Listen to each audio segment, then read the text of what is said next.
Hello and welcome to another gameplay review on the Virkayu gameplay channel. And yes, finally we have Vi. Obviously this is Korea. We're going with one of the best in the world, if not the best in the world. Now I know a lot of people on NA like to think, they rank 1x champion, but with the super server, with Korea, I don't always feel that's very honest, and it's a bit disingenuous to try and compare across servers anyway. First blood for the Vi, starting with Q. Now as most of you will know, that will impact her clear just a little bit. Runes on your screen now, nice Conqueror page with Ravenous Hunter before the nerf incoming on this patch tonight. And we're going to see how he actually uses this champion in high elo. I have no idea what goes on in this game whatsoever. I just opened it and that invade was fresh to my eyes as well. And I did that all in first take, so pretty good considering we just released a video on the main channel. You will notice that there was Chem Tank in the thumbnail. That isn't clickbait. He runs Chem Tank on Vi. The point being, the item is just so strong, and a lot of issues with Vi can be in terms of target accessibility. In the low elos, not so much. You have flash Q, people don't position well, you've got the R. Things are a lot easier than in high elo, although I still think it's kind of weird. The Eclipse roots, the fighter builds, whatnot. But yeah, Chem Tank into Sterex. Started Q this game, normally you would try and go for the W beginning into the E, but for level 1s you can do it very easily. With E second, can take the Raptor Camp. And I was going straight for some impact. I like this. We had this early ward here, which tells us where Rek'Sai began. And worth noting, just as a general principle, when you see a ward, when you have a ward here and you see the enemy jungler starting, I cover this in coaching a lot. By the way, links to that, sign up on it below. It's important to watch this area. You think nothing's happening, right? But you gotta keep track of it because you saw the Rek'Sai begin here. So what you're gonna see is that. Did you see that flash? That's important. Low, pulling up. This gives you all the information you need, and that's why this ward makes the Rek'Sai feel a little vulnerable. So the Rek'Sai pulls it back, thinking, hey, I'm not seen, except the vision range kind of just hits the edges, and now we see where Rek'Sai's pathing upside. That's important, because that'll affect the Vi's pathing here, and that's the point, right? You have to be able to see, oh, Rek'Sai pathed up to Krugs. Now, you know that. So you have total control over, do I want to gank this? Do I want to steal this? You could. Do I want to gank mid lane? And that's huge, because the Rek'Sai, as far as you know, won't have vision on the bottom side. With the scanner, which you can use on your approach, all the decisions now fall to Vi. And that's the downside of, the Rek'Sai holding holding level 1 right outside the red camp. Level 1 invade here, I think I would have preferred to see a Gromp blue buff steal into a bottom lane gank. I'm very much a bottom focus guy. Rek'Sai's top side. My issue with this is Rek'Sai's top side. And our Rek'Sai could very easily float down here. So it's possible our jungler, I believe is Grandmaster currently, does flex into Challenger, could now have some sadness arrive. And this is why I don't like this. You're defending your buffs, yeah, but because we already had the cadence control with that first blood, I really like the concept here of just floating into this. You could even just path up and hit the plant away, and then go level 3 bottom lane. Now, is this a gankable lane? You have a Rel. So, yeah, it is. The Thresh is a bit of an issue, but the Thresh isn't going this thing at level 2. Unlikely he will ever go that level 2, in fact, because he wants to do his flash play, hook ignite, circus tricks, overloaded kit, really OP champion. Totally love it. So, by getting that level 3 early and ganking bottom lane, you have that advantage. So even if they get out with flashes and heals, it's really great for you to simply take this crab, and now you can look to gank mid lane again, you can contest top crab, you've got prio. I prefer that play. Just thinking out loud for you guys in your elos, that's a better play because bottom lane is just so snowbally.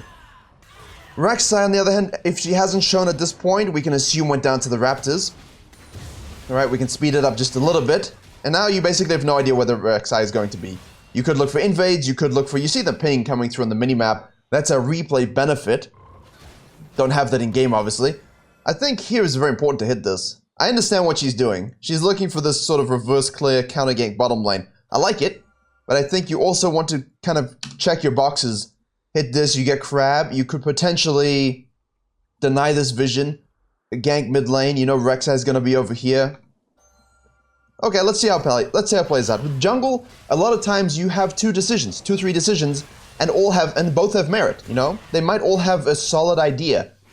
Yeah, see, now we can actually float down, but she has no idea it's warded. That's what I don't like. I think she just gave away her positioning, right? Let's have a look. See, now if we hit the plant, that's okay. Okay, she didn't. We're lucky. She's lucky. But she doesn't know it's warded or not warded. And now the Rek'Sai, because she didn't continue with this train of thought, will get counter jungling on the Raptors. And that's a tier 2 Raptor camp the Rek'Sai is stealing. So a few things we're losing here. Missed opportunities, but that happens in high elo as well. And sometimes it's okay because ganking top lane, oof, juicy. That's a dead guy. Now remember, you've got Q charge up time. He has his W for heal sustain. He also has a gap close. And most likely you get nothing if you just... Alright. I don't know if we needed to flash for it. Gragas could have turned and taken the kill, but we'll take it. Bot lane here, you'll notice, while that was happening, because sometimes this is normal, right? The Rek'Sai is anticipating to go... You're anticipating the Rek'Sai to gank this now. But we're focusing on the top lane, so you're not always going to catch these little moments, and that's why pinging your stuff, bottom laners, you guys play lane, this has to be anticipated. I don't know why no one's really pinging it. And I don't know why bottom lane isn't aware of it. You know, that information we talked about was available to everyone. And you have to recognize that and process it. At the same time, I know Vi's sort of vacuuming your eyes into that Silas chain, and we all are as well, even me. This is unfortunate. It's not on the Vi whatsoever. This is not her fault. But I think there was a school of thought that let us prevent this happening. You know what I mean? Flash down. I don't like that being down, actually. It's a bit unnecessary. You lost your Raptors, you lost your Krugs, but we can go straight back to base. And then straight to the bottom lane. They decide to dive and kill the Kai'Sa. She gets to hold the wave. That's fine. You've got nothing else, really. I wonder if the Rek'Sai... Okay, good. Should have those control wards. Good, let's hit the plant. Let's see what's up. Very nice. Raptors all gone as well. She's stifled now. This is sad. I don't like this because it was really within her control not to be kind of in that position. We see this plant get whacked. This is important. And just to confirm what the Vi actually would have seen, the Rek'Sai hasn't shown yet. We don't know what the hell she's doing. We assume the bottom crab is taken. We assume the full red side. We saw that. So that immediately should give you that 20 CS. The Rek'Sai, on the other hand, decides, I'm just going to take the big one, leave the baby, right? And then go gank bottom lane. So that's your 21. Alright? Now, what Rek'Sai does is floats back into the jungle and steals the Raptors and is looking for this mid lane gank, because this is huge. I think here, without flash, it's kind of difficult, given that the Malzahar has flash. But if you have flash as Rek'Sai, I would love to make this play. Rek'Sai sees the Vi bottom lane and then kind of sneaks away the Raptors in the moment. So Vi would have processed, okay, those tier 2 Raptors are up, and that's what I said earlier in the video. If Vi makes this play and she stays topside, she risks losing those tier 2 Raptors. Obviously, they weren't up in that moment, but here we go. And now they're gone. So, bit of a rough situation to be in. Hurt herself entirely. Sequences up, basically now says, okay, well, I can take my Grom. I can take the Wolves. She can probably look to go upside. This ping's coming through from the Rek'Sai. Great tracking. And my point so much is that the plant was hit here. We saw that, right? And we know that the Rek'Sai could either flex this direction or this direction. You have no idea at this point. You really don't. So I like the concept here of, okay, this is warded. We don't know where Rek'Sai is. Let me go for the Krugs. The only problem with that is the Krugs were taken. So we actually, you know, there you go. She actually didn't even process that. Rek'Sai now, no, we know is on the bottom side. And the Vi's kind of waffling here. This is the bit of the issue with this kind of style. And missing those windows, you put yourself in a bit of a crappy situation. The Rek'Sai is as well. The thing is with Vi though, and remember this, is it's very easy for you to slap on down and take this Drake. So if the Rek'Sai had decided, you know what, I'm going to go top side after all that stuff in the bottom lane, I'm going to gank the Gragas, and the Vi's doing the same thing. Instead of flexing to this, you just go straight to the dragon. You can solo it, you have a scanner, you have control ward. There's really no issue. It's so easy to do, and I really advise a lot of you playing this in low elos to use Vi's solo Drake ability very, very well. The only issue is now you don't have the top random crab. You can't run across mid lane very easily, and there seems a bit of cluelessness. The Krugs have spawning. We saw the timer glitch. That does happen. And now we can go bottom lane. She's not close to 6, really. How close will she get with the Krat? Alright, well. You know, the Vi isn't in question in terms of mechanics. Jungling just a little bit. Scanning again, yeah, too much waffling. Too much waffling, the Rek'Sai is probably just farming it up, yeah. But she's okay, she can farm quickly. Now that she has 6, you can look to use it. The chain CC with Malzahar is hysterical. How much does Malzahar even need for this? 100 mana. 175. He has enough. With Vi, they could do it. Okay, pinged out. Rek'Sai shows, there you go. And now we should be able to easily Drake. There, you see what I'm saying? There you go. Warded, which is a bit of an issue. Bottom lane should rotate, but Vi can get in and out of the pit. That's fine. We take those 100%. There you go. Hit your Q. Well, if you can't hit your Q, hit your R first, and then you can follow up with your Q like that. There you go. If in range for the Q, depends on what you want to do. If the Victor has flash, sometimes pressing that R first is really good, just because they will be baited into thinking they can flash it. Which happens a lot more than you think. Yeah. She's pinging MIA here because Silas's prior moved on down. Yeah. Great pings, great awareness. The Rek'Sai must be in the situation, so. I do like that from Rek'Sai. Hit the plant to C. There we go. I don't think we can contest. I don't think it was ever in question. With solo lanes back in base, no way. This is good. This is very good. We take the blue. We can reset now. 45 on the ult, and we want to use it again. And we do want Dragon Control. And because Kai'Sa's going back to base, we can sequence our Krugs and our Raptors. If we wanted to be a bit more passive, Ral's also going back to base, so I think you don't have a choice here. You could look to make a play, but you're not going to be able to match that pressure. Their bottom lane will be back soon. You have to do Raptors here. That's fine. Just don't get hooked. There we go. Now you're seen, which gives Rek'Sai prior on the invade. This is why I like that early play level 4 to create this prior for yourself as Vi. It would have been so good. Would have been so good. Because now you don't find yourself in the situation. Good ward. We have a greater smite amount. We can outsmite. Gragas has TP as well, whereas Silas doesn't. And they're timing it. You see this? The Gragas is pressing it. Yeah, there you go. Good. A little bit of restraint here, though. We want to break this game open. The chem tank is finished. Nice patience. Very nice patience. Activating the Herald on the 2 plates, as Rek'Sai should do. Question is, do you win this 3v3? Answer is with Vi, yes you do. Use the chem tank to get in range. I don't know. I mean, I get it, right? I understand the logic, just it's not something that's gonna be a smurf item, as you will. Double TP is super strong. That's a free dragon. Good. So the waffling, while I didn't like it because it lacked a bit of decisiveness and it shouldn't have happened, then we can translate that to the mid lane. We can Q flash this. There you go. But the problem is you don't have ult, and the Malzahar went in too soon. The Gragas is roaming down. You have the it's a bad flash. I mean, you just use your ult. It's only a good flash if we can do something with it. Yeah, we got his flash, but Rek'Sai gets kills on the. You guys seen that Karthus video? Oh my goodness. Okay, so this is not good. But you guys seen that Karthus video? Silence, jungler. That's what happened to the Rek'Sai, but literally by the Malzahar. So I don't like that play. I like the idea, but we just don't have the damage with Chem Tank. That's the reality of it, you know? You got an Eclipse itemization or some kind of serrated Dirk Nowitzki, then you're looking at good plays. But this is the point of bottom lane. You got 5 plates on an Aphelios, who's now going mid lane. Got another one. And Vi basically is just going to go straight for the game here. You have ult up, which is huge. And Chem Tank. But we don't want to dive it. So what side of the map should we be going on? I like being present. I like being here to help a bottom lane. D-shove. Malzahar has TP. Gragas has TP, so you should be looking at side lanes. You can afford to maybe do your camps and collapse. You can afford to do this and collapse again over here. I like the idea of just going mid, though. It's just everyone's resetting with a lot of gold, and they're just going to disengage with Thresh. So here I think we probably could have just sequenced our camps and then shadowed mid lane. Might have been a bit more efficient. Because then you can sequence down. The only issue is we have Herald coming up, which means you kind of want to sequence up, so.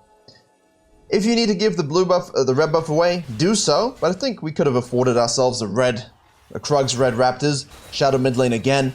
be primed if something happens to rotate. If nothing, if everyone's relaxed, we can sequence upside. We can rotate to this as well, get Herald control, and then we can get the second dragon. You see? There you go. We just wasted time, but we could have done the same thing effectively with sequencing up. But in Korea, it's not really that, you know, the concept of sequencing and farming is a little less...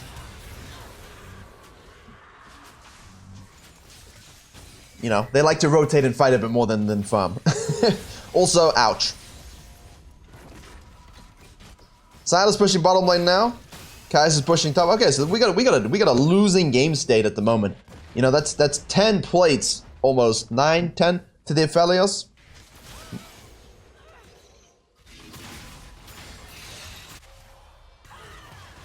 There's nothing to fight over now. Kai'Sa dead. I mean, you could have done Krugs then. Could have done Krugs then red. Just a little bit more efficient. I understand having the red is nice, but just take them, take them, take them. Now you can go with your team to the Herald. Maybe kill... Ah, hello, Rek'Sai. Maybe kill the Aphelios if he's out of position. You can ignore your blue side camps. Oh, no. Oh, Rel is a champion that exists. See, if I didn't know that... Never mind. Lots of damage from everyone. Hey, good pick. The CC is nice. Very good. I mean, it's not the Vi 1v9 damage clickbait thumbnail that you're used to, but the rotations are good, and she's still 7 out of 10 kills with the dragon, so... And the damage is still nice. I mean, the W is just great. For those of you who don't know, you don't really press anything, it just gives you that percentage max HP and removes armor. You know, it's an armor shred. I used to love this back in the day. When I first started playing, I mained Vi. My first ranked, like, pre-season was pre-season season 4. Just spam Vi, and I would always get these dragons, and then they'd pick things like Nasus and Amuma and Malphite, and I'd say, it's okay. I have Vi W. Oh, to be bronze and new-eyed again. Yeah. Anyway, as I reflect, we are gonna have to give up that Herald, but I think that's absolutely fine. I know a lot of people say I'll take 2 Heralds over 2 Dragons. I don't always agree with that principle.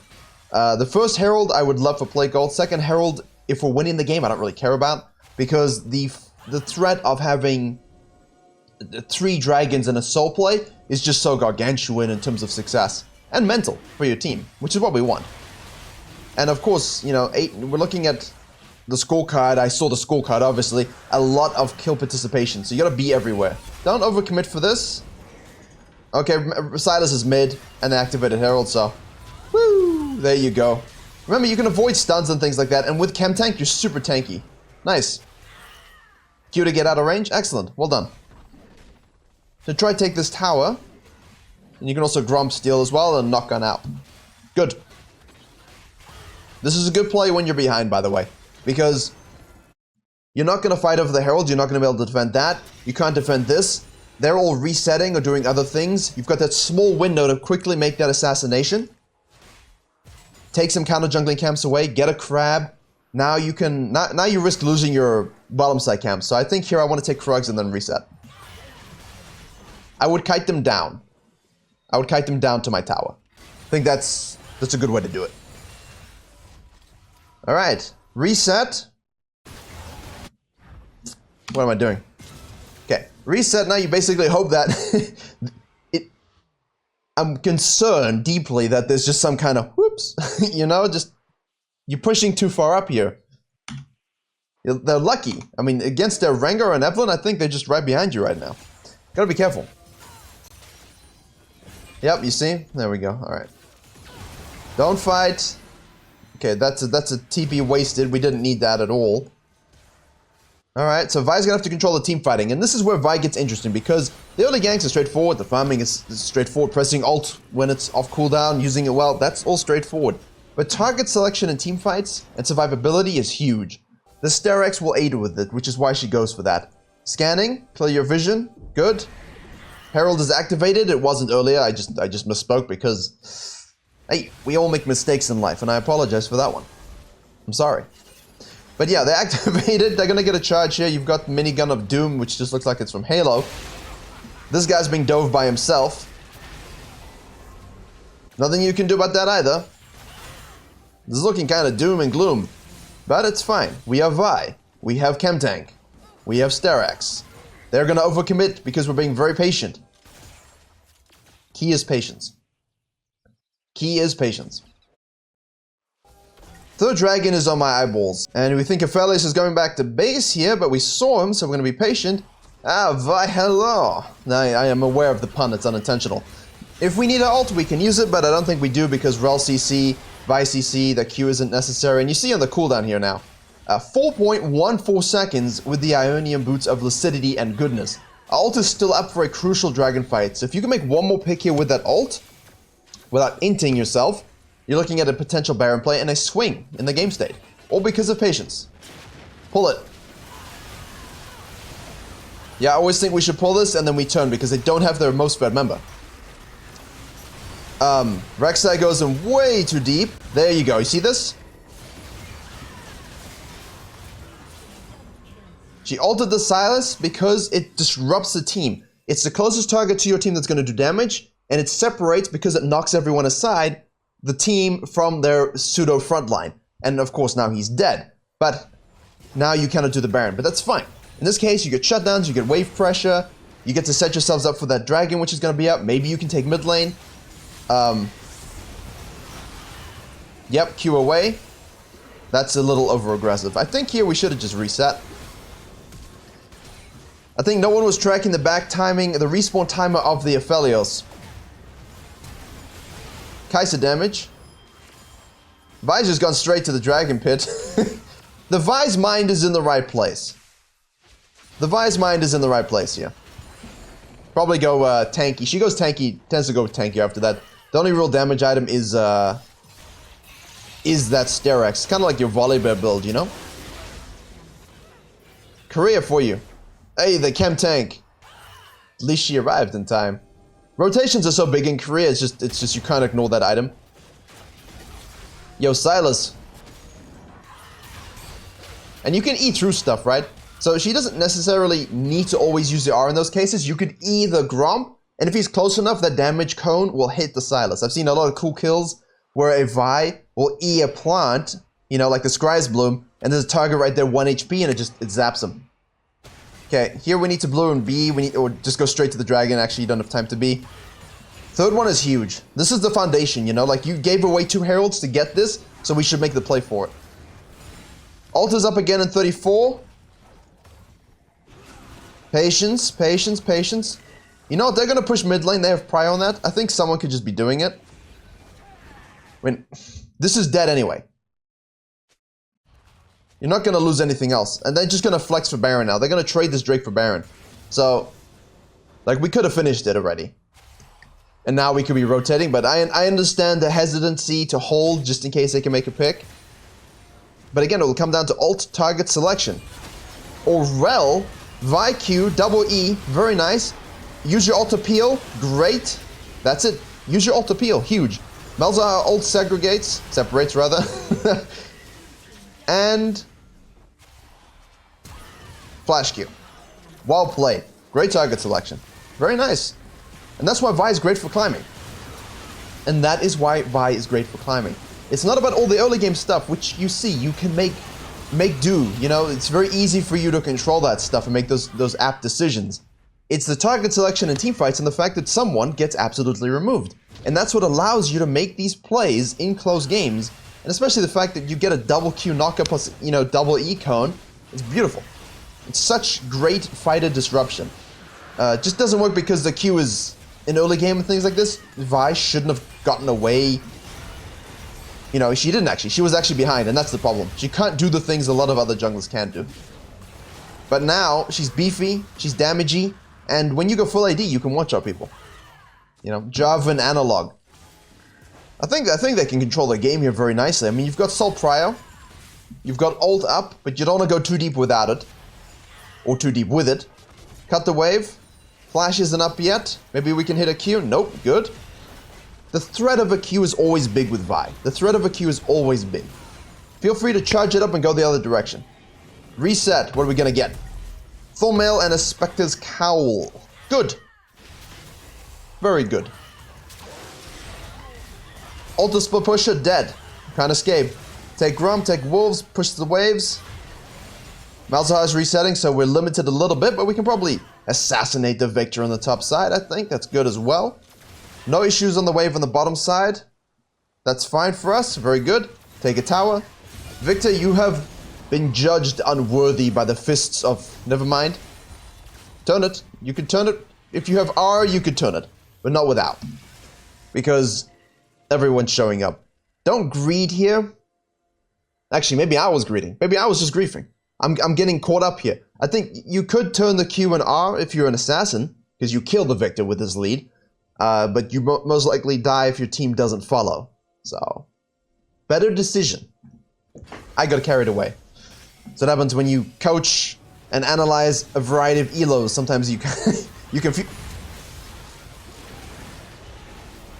Well, you know what? The Aphelios. Wait. I'll rewind it. I want to see that again. That was comedy of the highest order. Chase down kills, double Q knockups. The Q cooldown is so good in fights, and still has her R up now. Excellent, very well done. So good, so good. Now I want to see that that Aphelios again.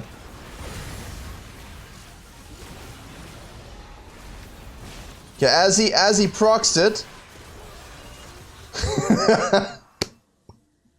This is great. Look at this. Excellent. What a Gragas ult. I'm pleased I was here to see that. All right. Clean up, chase down is all we want. We can shove this. Silas is now TP griefing. Okay, so the game is done. I think there's no more educational content. Hopefully that makes sense to you. I mean, it's a different sort of playstyle. As you can see, you're supportive, but you also have great CC and lockdown. You also do a crap ton of damage. Your disruption is supreme, and when I say supportive, I just mean your itemization. You're not going glass cannon, I am the carry now, give me the gold so I can do stuff. You're really going for that steric survivability and the gap close of the chem tank, you know? And it makes such a big difference when you can do that with these champions and farm those camps in the meantime. Early game, I think there's a lot of things that didn't go right. You know, and I think that the Vi could have made some different decisions. Q over the wall to get into the fight, always huge. Look at that. This is just a mess. But she's just absorbing. The Sterix is activated. Brilliant. As long as you ult the right target, you're good. Be careful the Victor, though, but I think... Actually, can you with this build? I mean, with the squishy... Ah, that was nice. It'll be up again. It'll be up again. This is the battle of the gods. Well, that... There we go. Okay. We finally did it. And now they end. So, hopefully you enjoyed that. Really something I hadn't seen before. I try to make it a bit more fluid. And you can see the decisions that I'm thinking about as well as possibilities without proper prep time. But please let me know if you enjoyed, and like and subscribe if you did. Video on the main channel as well, coaching Samus below. Thank you very much for watching, and as always, I will see you all in the next tutorial. I almost said in the next fisting, but